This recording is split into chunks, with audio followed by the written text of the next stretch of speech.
Hello नमस्कार जय हिंद दोस्तों। एजुकेशन की दुनिया में आपका हार्दिक स्वागत है। हम राजस्थान इतिहास का एक नया टॉपिक पढ़ने जा रहे हैं आज। राजस्थान की मध्यकालीन प्रशासनिक एवं राजस्व व्यवस्था। उसमें हम आज भूमि के प्रकार, जागीर के प्रकार और उस समय राजा द्वारा सामंतों को कौन कौन से सम्मान दिए जाते थे, इन पर चर्चा करेंगे। यह कक्षा एमसीक्यू आधारित रहेगी, यानी पिछली परीक्षाओं में जो प्रश्न आए उन पर हम चर्चा करने वाले हैं। तो आइए देखते हैं पहला प्रश्न। राजस्थान के राजवंशों की राजस्व प्रणाली के अंतर्गत किस प्रकार की भूमि को राजा की निजी संपत्ति माना जाता था? ये जेईएन सिविल डिप्लोमा 2022 के एग्जाम में आया है, यह आप देखना। उसके अलावा यानी राजा की निजी संपत्ति किसको माना जाता था राजस्व प्रणाली के आधार पर? यानी पहले राजस्व किस रियासत से, यानी किस भूमि से कितना राजस्व किसको मिलेगा और कब मिलेगा, इस आधार पर भूमि का बंटवारा होता था। तो उस समय राजा को पूरा का पूरा यानी 100% राजस्व मिलने वाली भूमि, या जो उसकी निजी संपत्ति मानी जाती थी, या जिस पर राजा का सीधा नियंत्रण होता था, वो कौन सी होती थी? तो उसका इसका जवाब होगा, उस भूमि को कहते थे खालसा भूमि। उसके अलावा जागीर होती थी, इजारा होती थी। कौन सी? इजारा और मुश्तरका। आइए बाकी के बारे में अध्ययन करते हैं। देखिए, रियासत होती थी, उसका मुखिया कौन होता था? राजा, जो प्रशासनिक, सैनिक और न्यायिक शक्तियों का केंद्र होता था। यानी राजा के पास प्रशासनिक शक्तियाँ होती थी, सैनिक शक्तियाँ और न्यायिक शक्तियाँ सभी, यानी न्याय करने वाला भी वही है। युद्ध में कब करना है, किसके साथ करना है, कब किस रियासत पर आक्रमण करना है, यानी सैनिक शक्तियाँ भी उसके हाथ में ही हुआ करती थी। और किसको प्रशासनिक अधिकारी के पदों पर रखना है, यानी दीवान किसको बनाना है, प्रधान कौन बनेगा, बख्शी कौन रहेगा, सेना की देखरेख करने वाला वो कौन रहेगा। उसके अलावा मीर मुंशी कौन होगा, खानसामा कौन बनेगा, यानी प्रशासनिक अधिकारी बनाने वाला भी कौन होता था? राजा। यानी सभी शक्तियां राजा के पास होती थी। अब जो रियासत होती थी उसकी भूमि को राजस्व के आधार पर बंटवारा किया गया था। जैसे ये रियासत है, इसकी कुछ भूमि वो तो कहलाएगी खालसा, जिस पर या खालसा भूमि से जो राजस्व प्राप्त होगा उसका पूरा का पूरा यानी 100% उपभोग कौन करेगा? राजा। यानी जो खालसा भूमि है इस पर राजा का सीधा नियंत्रण होगा। और इस भूमि को परगनों में विभाजित किया गया था। परगने यानी गांवों में। हम पढ़ते हैं कि 1857 की क्रांति के समय बीकानेर का शासक है सरदार सिंह, जिसको अंग्रेजों की सहायता के बदले टिब्बी तहसील के 41 परगने दिए गए थे। तो जो खालसा भूमि होती है उसको परगनों में विभक्त किया गया था या विभाजित करते थे। एक तो कौन सी होगी? खालसा भूमि, जिस पर राजा का सीधा नियंत्रण होगा, यानी राजा की निजी संपत्ति होगी। दूसरी जागीर, यानी राजा अपने भाइयों को जीवन निर्वाह के लिए या उस जागीर की प्रशासनिक व्यवस्था संभालने के लिए सौंपता था। तो जो बाकी रियासत होती उसको जागीरों में या ठिकानों में बांटा हुआ था। जैसे एक जागीर ये होगी, एक ये अलग अलग जागीरें। तो वहाँ जो होती थी उसको कहते थे, उस भूमि को जागीर। एक तो हो गई कौन सी भूमि? खालसा भूमि। दूसरी जागीरों में या ठिकानों में बटी हुई भूमि जागीर भूमि। यहाँ का मुखिया होता था सामंत। कौन? सामंत। और यहाँ से जो राजस्व प्राप्त होता था जागीर भूमि से, उसका कुछ हिस्सा तो रखता सामंत और कुछ हिस्सा रख देता किसको? राजा को। तो जो जागीर भूमि थी वो सामंतों के अधीन, या सामंतों को कहते थे फ्यूडल लॉर्ड, इनके अधीन होती थी। जो जागीर शब्द है ये किस भाषा का है? फारसी भाषा का। ये याद रखना, फारसी भाषा का शब्द है जागीर शब्द। और इसमें से कुछ भूमि ऐसी होती थी जिनको राजा ठेके पर यानी बांटे पर, हम कह सकते हैं बांटे पर, 1 साल के लिए, 2 साल के लिए, 5 साल के लिए किसी को देता था। तो जो खेती करता वो कुछ हिस्सा वहां से उपज का रखता और कुछ हिस्सा राजा को देता। आज भी इसी तरह होता है ठेका प्रणाली में या बांटे में, कि कुछ हिस्सा खेती करने वाला रखता है और कुछ हिस्सा खेत के मालिक को देता है। तो इसको जो ठेका प्रणाली थी यानी जो इजारा भूमि, इसको कहते थे इजारा प्रणाली। कौन सी? इजारा प्रणाली। इसको ठेका कहते थे, ठेका भूमि, या आंख बंदी भी क्या करते थे, कौन सी, आंख बंदी। इसके अलावा मारवाड़ में कुछ गांव ऐसे थे जहां से प्राप्त राजस्व को कुछ हिस्सा तो राज्य के पास जाता था और कुछ हिस्सा जागीरदार या सामंत के पास रहता था, तो उसको कहते थे मुस्तरका। कौन सी, मुस्तरका। अब जो जागीर भूमि थी ये राजस्थान में सामंतों को दी जाती थी, और सामंत कौन होते थे, राजा के भाई बंधु यानी निकट संबंधी। यानी जो राजस्थान की सामंती व्यवस्था थी ये सगोत्रीय रक्त संबंधों पर आधारित थी। किस पर, सगोत्रीय रक्त संबंध, यानी राजा के भाई बंधु, यानी उसका रक्त का संबंध हुआ एक तरह से उनके साथ। तो सामंती व्यवस्था राजस्थान की कैसी थी, सगोत्रीय रक्त संबंधों पर, या यूं कहे राजस्थान की जो राजस्व व्यवस्था थी वो कैसी थी, बंधुत्व पर आधारित। यानी एक राजा है, रियासत है कोई, मानो मेवाड़, मेवाड़ का राजा है, इसके बाद राजा की मृत्यु हो गई तो इसके बाद कौन बनेगा राजा, इसका बड़ा बेटा, यानी उत्तराधिकारी कौन बनेगा, राजा का बड़ा बेटा। लेकिन राजा के और भी बेटे होंगे तो उनको जागीर देते थे, जागीर को कहते थे ठिकाना, यानी ठिकाना। तो इन ठिकानों का जो मुखिया होगा यानी राजा के अन्य बेटे होंगे वो जागीर के प्रशासन संभालेंगे यहाँ पर, तो उनको कहेंगे सामंत या जागीरदार, सामंत या जागीरदार। और अब ये राजा बना था तब इसके भी अन्य भाई होंगे तो इनके भी बेटे होंगे, तो इनको भी क्या दी जाएगी, जागीरें दी जाएगी इनके राजा बनने पर, किसके, इसके राजा बनने पर। तो राजस्थान की व्यवस्था कैसी हुई, सामंती व्यवस्था, बंधुत्व पर आधारित, यानी राजा अपने भाई बंधुओं को ही जागीरें दे रहा है। तो राजस्व, राजस्थान की सामंती व्यवस्था सगोत्रीय रक्त संबंधों पर आधारित थी और बंधुत्व पर आधारित थी। रियासत राजा की व्यक्तिगत संपत्ति न होकर राजा के सभी भाइयों की सामूहिक धरोहर थी। यानी राजा को कहाँ से मिली, अपने पिता से, और उसके बाद उत्तराधिकारी कौन बनेगा, जो राजा बना है उसका बेटा। यानी ये उसकी व्यक्तिगत संपत्ति नहीं है क्योंकि उसके अन्य भाइयों को भी ये मिली हुई है। राजा तो केवल एक ही बन सकता है, सभी भाई तो राजा बन नहीं सकते। इसीलिए राजा, जो रियासत है वो राजा की व्यक्तिगत संपत्ति नहीं है, वो उसके पिता की संपत्ति है, केवल वो एकमात्र राजा है। बाकी उस पर सभी भाइयों का या सभी सामंतों का सामूहिक अधिकार है। तो रियासत राजा की व्यक्तिगत संपत्ति ना होकर राजा के सभी भाइयों की सामूहिक धरोहर थी। जेम्स टोड कहता है कि यूरोप में जो राजा और सामंत होता था उनके बीच संबंध स्वामी व सेवक के होते थे, लेकिन अपने यहाँ कैसे होते थे, भाई बंधुओं के। यानी राजा किसी का भाई है तो किसी का चाचा हो सकता है या किसी का भतीजा हो सकता है, क्योंकि ये भी तो सामंत होंगे। जब इसकी मृत्यु हुई इस राजा की तो इनके ये भी तो सामंत होगा किसी जागीर का, तो इसका तो भतीजा हुआ, तो या तो कोई चाचा होगा कोई भतीजा। यानी स्वामी व सेवक के संबंध अपने यहाँ नहीं थे। ये कहाँ थे, यूरोप में। तो यूरोप की सामंती व्यवस्था से तुलना किसने की है, जेम्स टोड ने, और क्या कहा है कि राजा व सामंत के संबंध स्वामी व सेवक के थे लेकिन अपने यहाँ नहीं थे। आगे है इजारा भूमि। इजारा भूमि कौन सी, इजारा प्रणाली को अनेक स्थानों पर ठेका आंकबंदी के नाम से जाना जाता है। बीकानेर में से मुकाता कहते हैं, और हमने बात की ये कौन सी खेती है, कौन सी प्रणाली है, वो बांटे में दी जाती है वो।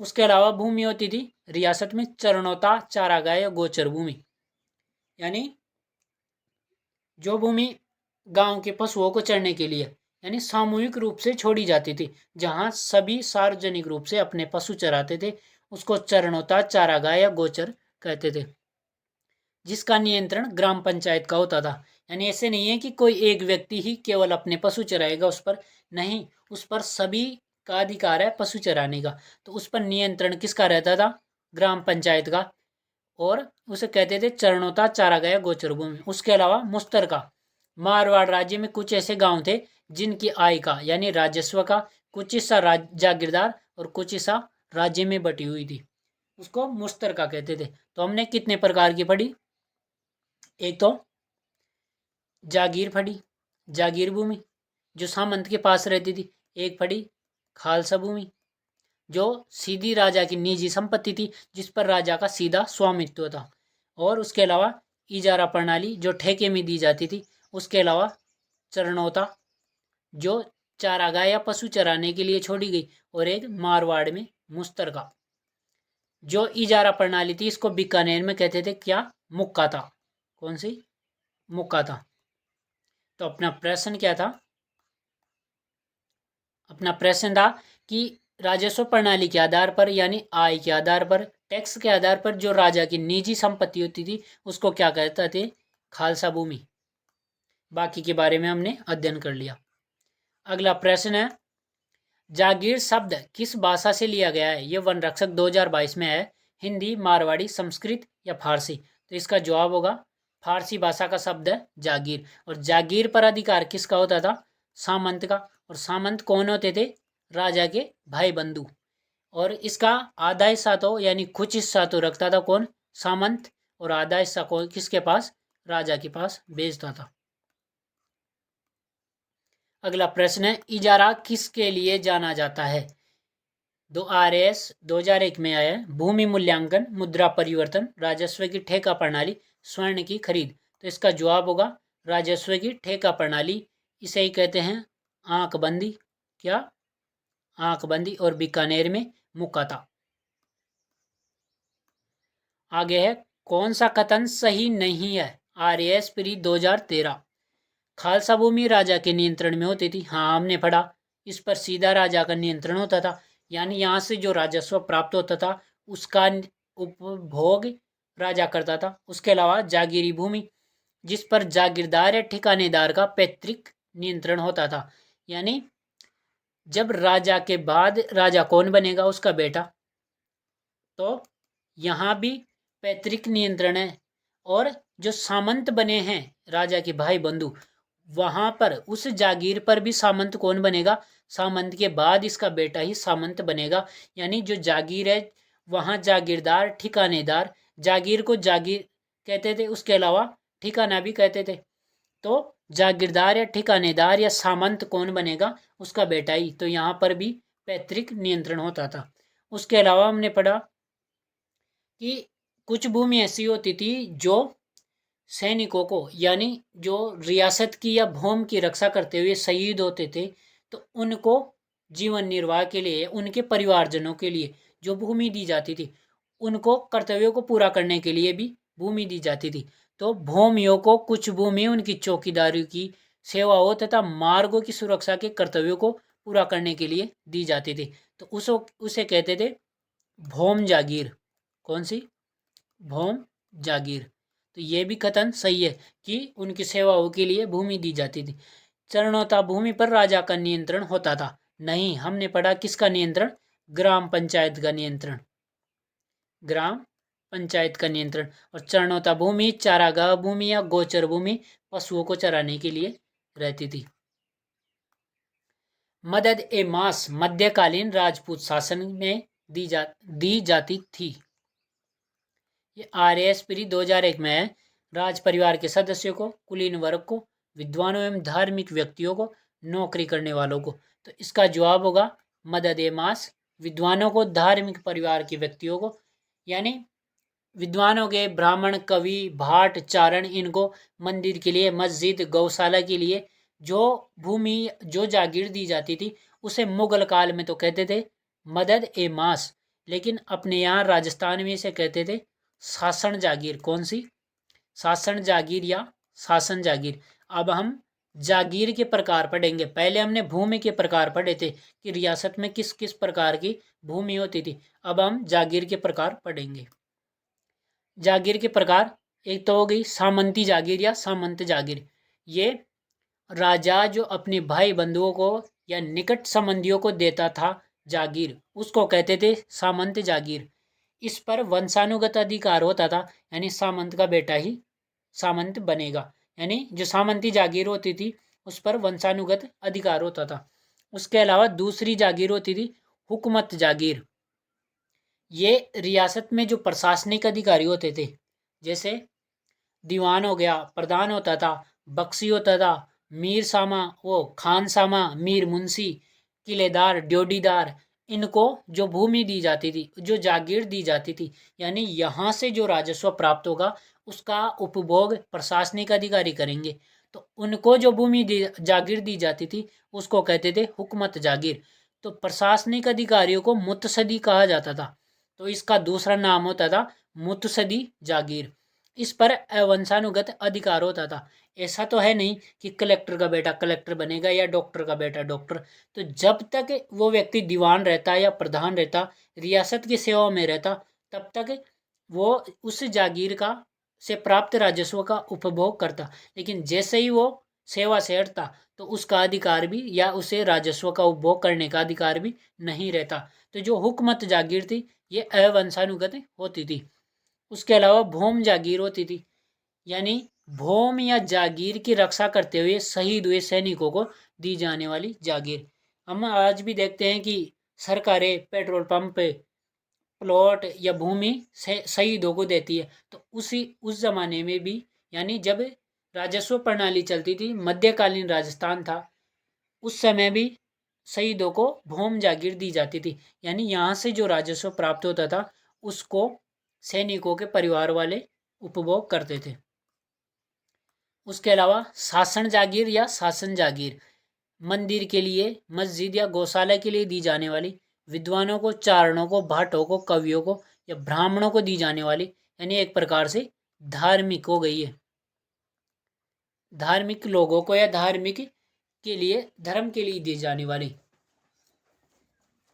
इसे, ये जो शासन जागीर थी यह कर मुक्त होती थी, तो इसे माफी जागीर भी कहते थे। यानी यहाँ से कोई राजस्व नहीं लिया जाता था, टैक्स नहीं लिया जाता था। और ये अवंशानुगत होती थी। कैसे?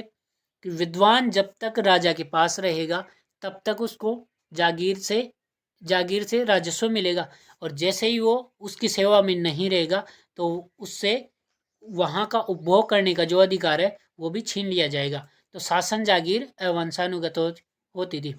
अब मुगल काल में इसे मदद ए मास कहा करते थे। क्या? मदद ए मास। यानी ये भी इसका नाम है कि मुगल काल में शासन जागीर को मदद ए मास कहते थे। तो मदद ए मास का किन को दी जाती थी? विद्वानों को, चारणों को, बाठों को, कवियों को या ब्राह्मणों को, या मंदिर, मस्जिद, गौशाला के लिए। तो अपना प्रश्न था, मदद ए मास मध्यकालीन राजपूत शासन में दी जाती थी। किनको? विद्वानों को। राज परिवार के जो सदस्य होते थे, यानी राजा के भाई बंधु, उनको दी जाती थी सामंत जागीर या सामंती जागीर। और जो नौकरी करने वाले होते थे, जो प्रशासनिक अधिकारी होते थे, उनको दी जाती थी हुकूमत जागीर, या प्रशासनिक अधिकारियों को कहते थे मुतसदी। तो मुतसदियों को दी जाने वाली जागीर कौन सी हुई? मुतसदी जागीर। अगला प्रश्न देखते हैं। अब भी हम देखेंगे उस समय सम्मान कौन कौन से दिए जाते थे। यानी कोई सैनिक या सामंत युद्ध में अपनी बहादुरी का, शौर्य का प्रदर्शन करता, वीरता का प्रदर्शन करता, या किसी विद्वान को या कवियों को जो साहित्य के क्षेत्र में अच्छी रचनाएं लिखते, तो उनके लिए उनको कौन कौन से सम्मानों से नवाजा जाता था, इसके बारे में अध्ययन करेंगे। मारवाड़ में वीरता, साहित्य सेवा के लिए सिरोपाव देने की परंपरा रही थी। तो सर्वोच्च सिरोपाव कौन सा था? यह पटवार मुख्य परीक्षा 2016 का प्रश्न है। हाथी सिरोपाव, पाल की सिरोपाव, घोड़ा सिरोपाव, कड़ा दुसाला सिरोपाव। तो इसमें आएगा सर्वोच्च सिरोपाव कौन सा था? हाथी सिरोपाव। यानी आज भी हम देखते हैं कि कोई सैनिक युद्ध में या सेना के लिए वीरता या बहादुरी का काम करता है तो उसे परमवीर चक्र, महावीर चक्र, कीर्ति चक्र, शौर्य चक्र, इनसे नवाजा जाता है। तो पहले भी इसी तरह हाथी सिरोपाव, पाल की सिरोपाव, घोड़ा सिरोपाव कहाँ दिए जाते थे? मारवाड़ में। ये सम्मान कहाँ के? मारवाड़ के। तो आइए इनके बारे में अध्ययन करते हैं।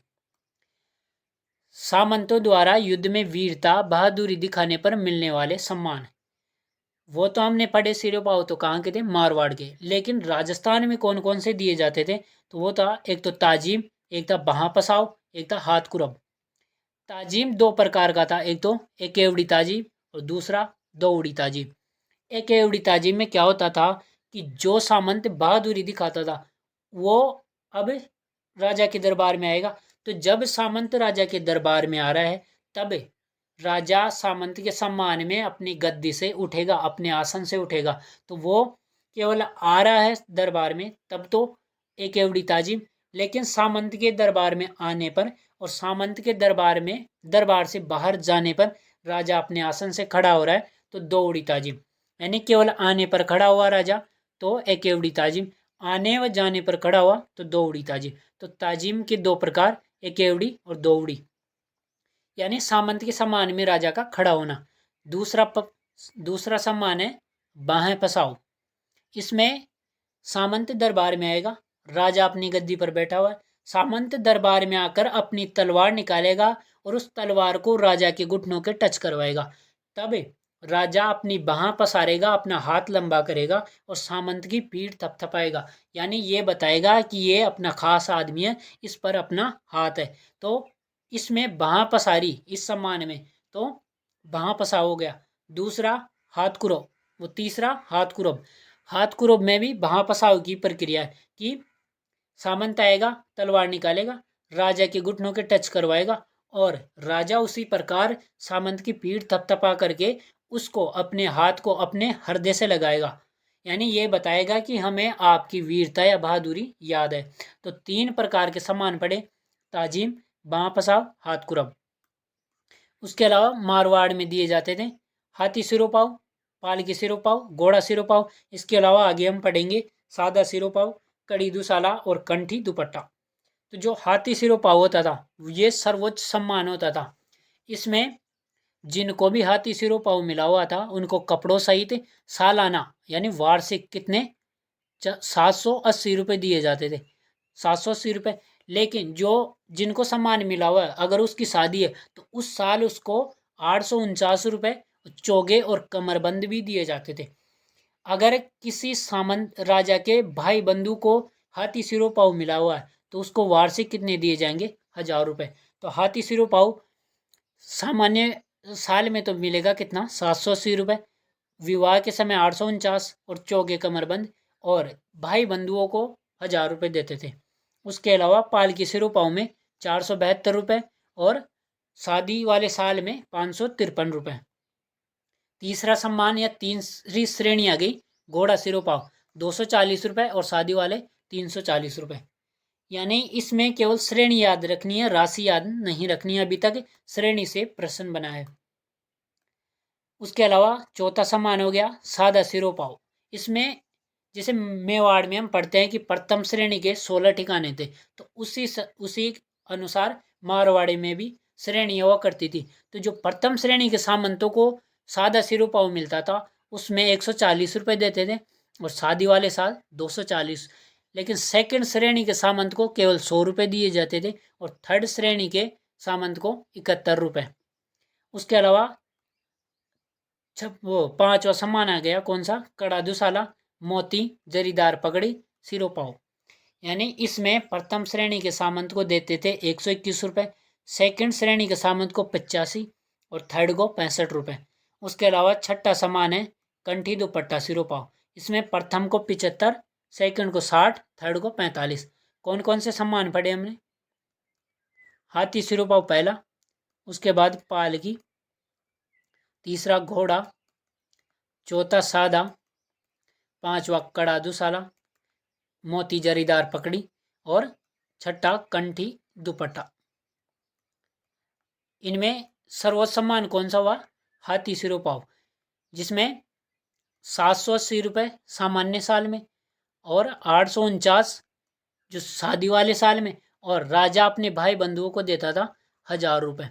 और इनकी श्रेणी याद रखने कि सबसे बड़ा सबसे वजनदार होता है कौन, हाथी, उसके बाद पालकी, घोड़ा, सादा कंठी दुपट्टा।